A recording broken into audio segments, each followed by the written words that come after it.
Selamat datang ke Six Sense Channel. Seperti biasa, malam Selasa kita akan sajikan korang semua cerita-cerita seram. Jadi tajuk malam ni apa, Syarik? Malam ni kita buat cerita pasal penanggal. Penanggal. Ataupun orang Sabah panggil balan-balan. Okay. Balan-balan. Aku baru tahu. Okay. So, jom kita saksikan.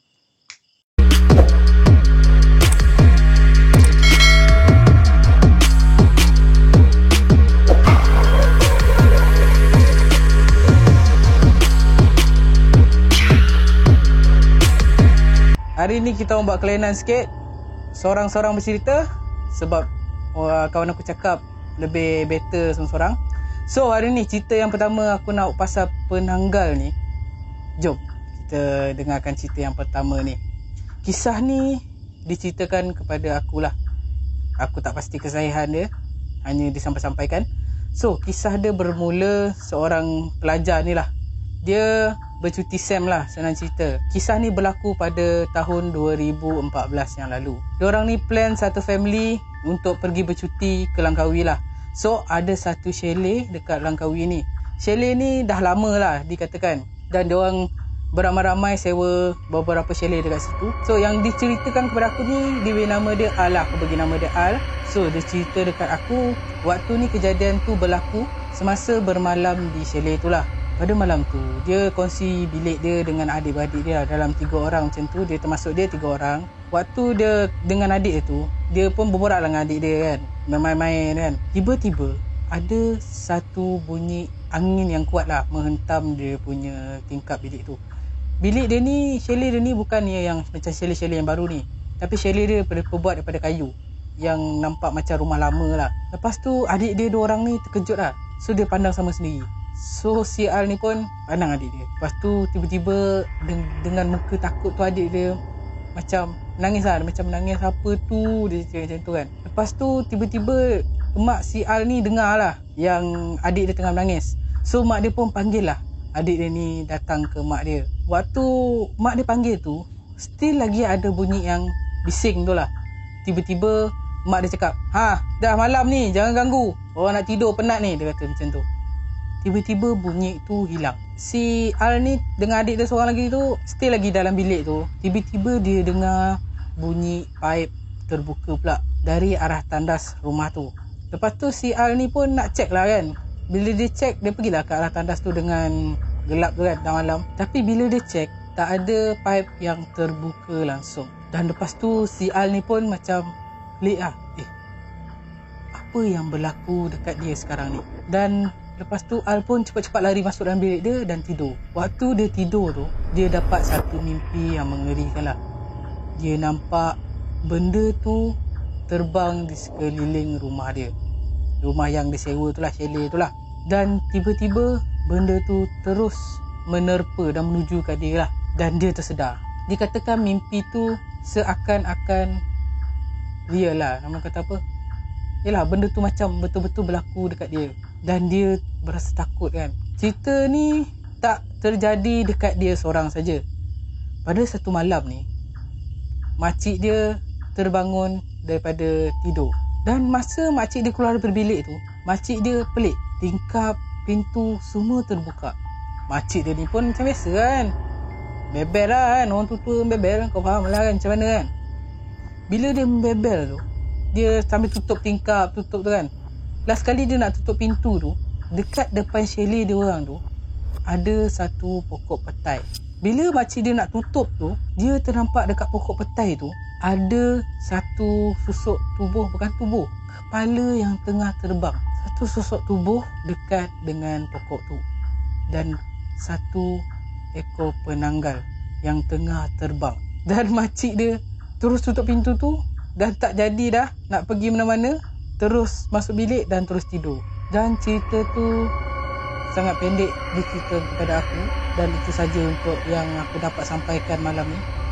Dan korang nak dengar lagi yang cerita lebih menarik, korang boleh tengok dekat atas ni yang aku cerita pasal pohon tu. So, cerita selebihnya aku serahkan kepada Habib.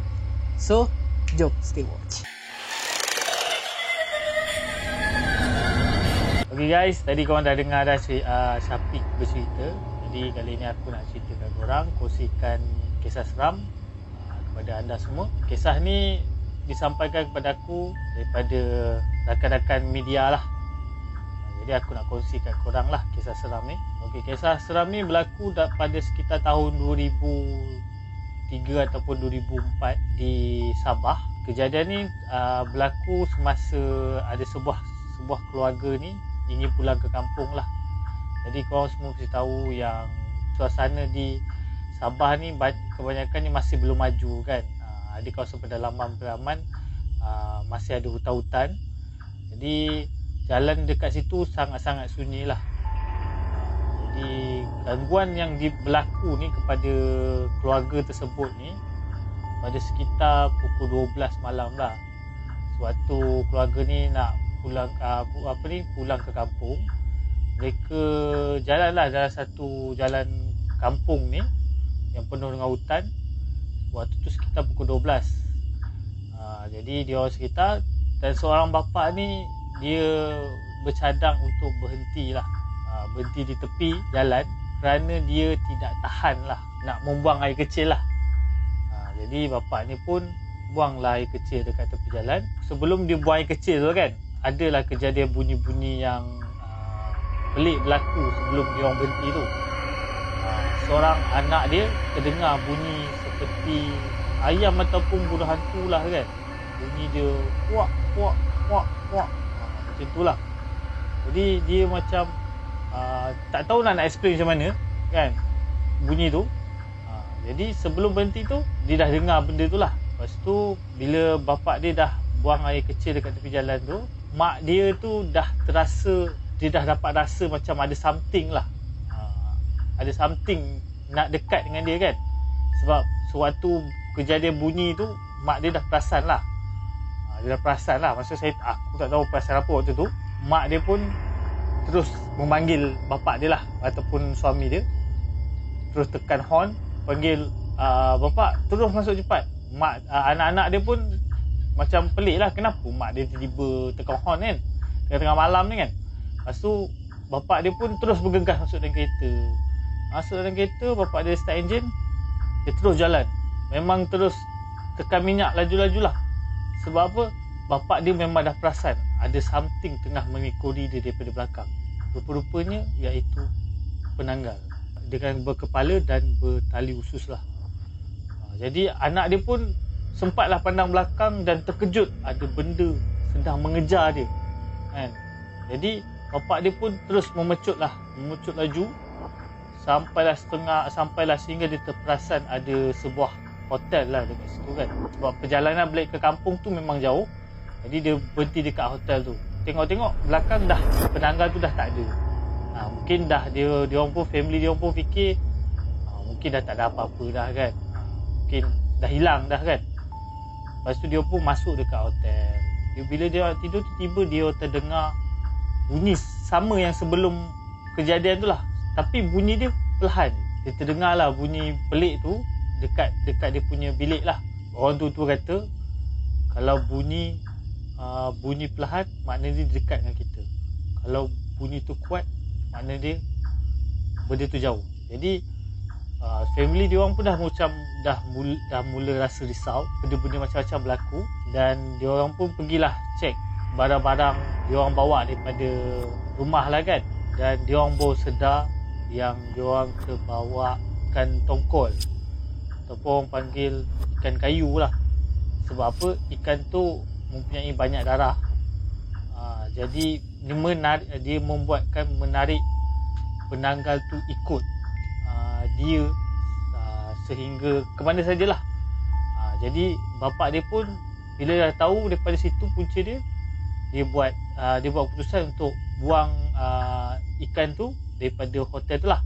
Dan bapak dia sempat bercakap dengan penanggal tu, jangan kacau aku lagi dah, aku dah bagi kau makan. Macam tu. Jadi pengajaran yang aku nak kongsikan korang, sewaktu kita dalam perjalanan untuk pergi ke mana saja, pastikan makanan ataupun benda-benda yang menarik benda-benda seperti benda-benda halus ni kita jagalah dengan baik. Itulah pengajaran yang aku nak kongsikan lah pada kisah pertama ni. Itu saja kisah penanggal ataupun tajuk dia Dikejar Penanggal. Kisah kedua pula iaitu kisah dia bermula ada seorang remaja ni lah, wanita yang sukalah kebebasan kan, suka keluar ke mana-mana saja kan, sewaktu-waktu malam lah. Lepas tu pada satu malam ni bernama Alia dengan Fatin, dia orang berkawan lah. Alia dengan Fatin ni sebenarnya tak dibenarkan untuk keluar rumah. Mak bapak dia cakap jangan keluar rumah, kau kena duduk dekat rumah. Jadi tapi dia orang ni degil nak jugalah kan, nak keluar kan. Jadi dia buat keputusan untuk curi keluar. Sambil curi tu dia curi lah kunci kereta bapak dia. Kan, sebab apa bapak dia tak ada kat rumah kan. Buat keputusan curi lah kita, pergi keluar dan bawa kawan dia lah. Kejadian ni di Kedah. Dia orang duduk di kawasan kampung lah. Jadi dia orang buat cadang untuk pergi ke Pekan. Si Alia ni pun ambil kunci kereta bapak dia, pergilah jemput si Fatin, kawan dia kan. Lepas dah ambil Fatin tu, dia orang pun pergilah teruskan perjalanan dia orang untuk ke Pekan. Tiba-tiba dia ternampak, si Alia ni ternampak macam ada sekumpulan sampah lah dekat tengah-tengah jalan kan. Tapi di mata Alia dia fikir itu adalah sampah, sebab dia nampak macam ada plastik merah, atau dia nampak plastik warna hitam kat tengah-tengah jalan tu kan. Dia pun sampah ni kot. Tapi si Fatin tu dah dapat nampak sesuatu lah. Dia dah dapat tahu yang itu bukannya sampah. Tapi kawan dia tu macam jalan, dia cakap lah dengan kawan dia, apa benda tu kat depan tu kan. Lepas tu si Fatin pun jawab lah, jomlah, jangan lalu sini, pusing lah. Alah tak ada apalah, kawan si Alia tu cakap lah. Lepas tu dia jalan-jalan, lepas tu tengok depan, dia ingat si Alia tu pun ingatkan sampah. Tiba-tiba dia ternampak terjuntai usus, dan dia ternampak rambut yang panjang lah. Tapi si Alia ni jenis yang memang tak takut lah. Dia macam selamba kan, dia cakap. Tapi dia memang dah tahu lah, dia dah tahu lah itu benda penanggal. Tapi dia boleh sempat berlawak lagi lah. Dia cakap dengan kawan dia kan, siapa pergi buang rambut palsu kat tengah jalan ni kan. Yang si member si Fatih pun cakap, kau itu penanggal lah. Si Alia pun cakap, biar betul kau ni kan. Lepas tu dia pun tekanlah minyak datang dekat dengan penanggal tu lah. Dan secara tiba-tiba penanggal tu naikkan kepala dia dan dia memandang kereta diorang. Si Alia pun terkejut, dia terus tekan minyak, terlanggar si penanggal tu, dan terus dia pergi ke Pekan terus. Memang, dan dia orang terkejut lah. Dua orang ni memang dah terkejut. Sampai ke Pekan, dia orang berhenti, dia orang cakap lah, betul ke penanggal tu kan? Si Fatim cakap betul lah. Betul dia dah hilang ke apa kan? Dia orang dah gelabah kan. Dah takut. Dia orang pun tengok lah kat kereta, tengok kereta apa semua, tak ada. Dia orang pun buat keputusan dia orang nak balik lah. Tapi dia orang jalan jauh lah kan. Dia pergi jalan jauh, tak nak jalan dekat lah. Dia pergi ke Pekan tu, dia terus balik ke rumah. Sejak itu si Fatin dengan Alia tu dia dah insaf lah, nak curi-curi keluar daripada rumah lah kan. Itu je lah pengajaran yang dia orang dapat. Jadi cerita dia berakhir di sini saja. Itu saja. Semoga korang semua dapat enjoy dengan kita punya cerita. Jadi ada apa-apa pesan ke kepada viewer kita? Okay, so aku nak cakap, hari ni aku cerita pendek je sebab aku nak bagi peluang untuk Habib untuk dia bercerita. Kan aku pun sebenarnya tak ready cerita sebenarnya. Okay, so terima kasih sebab menonton kita punya video. Yang dah subscribe, terima kasih. Jangan lupa like and share dan komen, dan jangan lupa tekan button loceng untuk korang dapat update video kita yang terbaru. So jumpa lagi di next video. InsyaAllah kita akan bagi lagi video yang lebih seram daripada hari ni, InsyaAllah. Jangan lupa stay safe. Stay home. Yeah, stay at home. Okay, bye bye.